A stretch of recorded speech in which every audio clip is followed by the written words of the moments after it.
Beauty and the Beast ஒரு சிறுகதை. ஒரு காலத்தில் ஒரு பணக்கார வியாபாரிக்கு 3 மகள்கள் இருந்தனர். இளைய மகள் பேலே என்று அழைக்கப்பட்டாள். அவள் வெளிப்புற அழகுடன் மட்டுமல்லாமல் நல்ல மனமும் புத்திசாலித்தனமும் கொண்டவள். புத்தகங்களை வாசிப்பதில் அவளுக்கு மிகுந்த ஆர்வம். ஆனால் அவளது இரு பெரிய சகோதரிகள் பொறாமை மற்றும் சுயநலத்துடன் இருந்தனர். ஒரு நாள் கடலில் ஏற்பட்ட புயலால் வியாபாரி தனது செல்வத்தை முழுவதும் இழந்தார். அவர்கள் கிராமத்தில் ஒரு சிறிய வீட்டுக்கு மாற்றம் ஆனார்கள். மூத்த மகள்கள் எப்போதும் புலம்பிக் கொண்டிருந்தனர். ஆனால் அழகி மட்டும் உழைப்பாளியாகவும் மகிழ்ச்சியாகவும் இருந்தாள். ஒரு நாள் தனது கப்பல் பாதுகாப்பாக வந்ததாக கேட்ட வியாபாரி மீண்டும் செல்வம் கிடைக்கும் என நம்பி நகரத்துக்கு சென்றார். செல்லும் முன் மகள்களிடம் பரிசு கேட்டார். மூத்தவர்கள் நகை, அழகான உடைகள் கேட்டனர். ஆனால் அழகி மட்டும், எனக்கு ஒரு சிவப்பு ரோஜா மட்டும் போதும் என்றாள். துரதிர்ஷ்டவசமாக வியாபாரி பணம் பெறவில்லை. வீடு திரும்பும் வழியில் அடர்ந்த காட்டில் வழி தவறினார். அங்கு ஒரு அழகிய அரண்மனை தெரிந்தது. உள்ளே ஒளி எரிந்தது. யாரும் இல்லை. ஆனால் மேஜையில் சுவையான உணவு தயாராக இருந்தது. அவர் உண்டு அங்கேயே தூங்கினார். காலையில் புறப்படும் போது அழகிய ரோஜா தோட்டத்தை பார்த்தார்.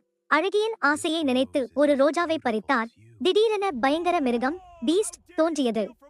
நீ என் உணவை உண்டாய், இப்போது என் ரோஜாவை திருடுகிறாயா? நீ இப்போது இறக்கப் போகிறாய் என்று கர்ஜித்தது. இந்த வியாபாரி மன்னிப்பு கேட்டு தன் மகள் அழகியை பற்றி சொன்னார். மிருகம் சொன்னது, உன் மகளில் ஒருவர் தானாக என்னுடன் வந்து வாழ்ந்தால் மன்னிப்பேன் என்றது. வீட்டுக்கு துக்கத்துடன் திரும்பிய வியாபாரி எல்லாவற்றையும் சொன்னார். மூத்த சகோதரிகள் வர மறுத்தனர். ஆனால் அழகி அமைதியாக, நான் வருகிறேன் அப்பா, எனக்காக ஒரு ரோஜா கேட்டதால் நீங்கள் இறக்கக் கூடாது என்றாள். அழகி அரண்மனைக்கு சென்றாள். முதலில் மிருகத்தை பார்த்து பயந்தாள். ஆனால் மிருகம் அவளிடம் மிகவும் அன்பாகவும் மென்மையாகவும் நடந்து கொண்டது. அவளுக்கு அழகான உடைகள், புத்தகங்கள் எல்லாம் கொடுத்தது. ஒவ்வொரு மாலையும் அதே கேள்வியை கேட்டது, அழகி, என்னை திருமணம் செய்து கொள்வாயா? அழகி எப்போதும் மன்னிக்கவும் என்னால் முடியாது என்று சொன்னாள். அழகிக்கு தந்தையை மிகவும் பிடித்திருந்தது. மிருகம் அவளுக்கு ஒரு வாரம் வீட்டுக்கு போக அனுமதி கொடுத்தது. ஆனால் ஒரு வாரத்துக்குள் திரும்ப வேண்டும் என்று எச்சரித்தது. திரும்பி வராவிட்டால் நான் இறந்து விடுவேன் என்றது. வீட்டுக்கு வந்த அழகியை தந்தை மகிழ்ச்சியுடன் வரவேற்றார். பொறாமை கொண்ட சகோதரிகள் அவளை ஒரு வாரத்துக்கு மேல் தங்க வைத்து ஏமாற்றினர். 7வது இரவில் அழகிக்கு ஒரு கனவு வந்தது. மிருகம் இறக்கப் போகிறது. அவள் மிகவும் வருத்தப்பட்டு தான் மிருகத்தை நேசிக்கிறோம் என்பதை உணர்ந்தாள். உடனே அரண்மனைக்கு திரும்பினாள். மிருகம் தரையில் பலவீனமாக இறக்கும் நிலையில் கிடந்தது. அழகி அழுது கொண்டே அதை அணைத்து, தயவு செய்து இறக்காதே, நான் உன்னை நேசிக்கிறேன், நான் உன்னை திருமணம் செய்து கொள்கிறேன் என்றாள்.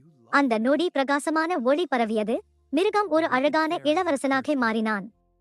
அவன் சொன்னான், ஒரு தீய மந்திரவாதினி என்னை சபித்திருந்தாள். என் உள்ளத்தை உண்மையாக நேசிக்கும் ஒரு பெண் வரும் வரை நான் மிருகமாகவே இருக்க வேண்டும் என்று. இறுதியில் அழகியும் இளவரசனும் திருமணம் செய்து கொண்டு அழகிய அரண்மனையில் மகிழ்ச்சியாக வாழ்ந்தனர்.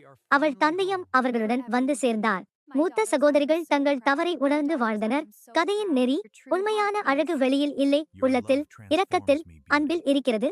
ஒருவரை அவர்களின் வெளித்தோற்றத்தை வைத்து ஒருபோதும் தீர்மானிக்காதீர்கள்.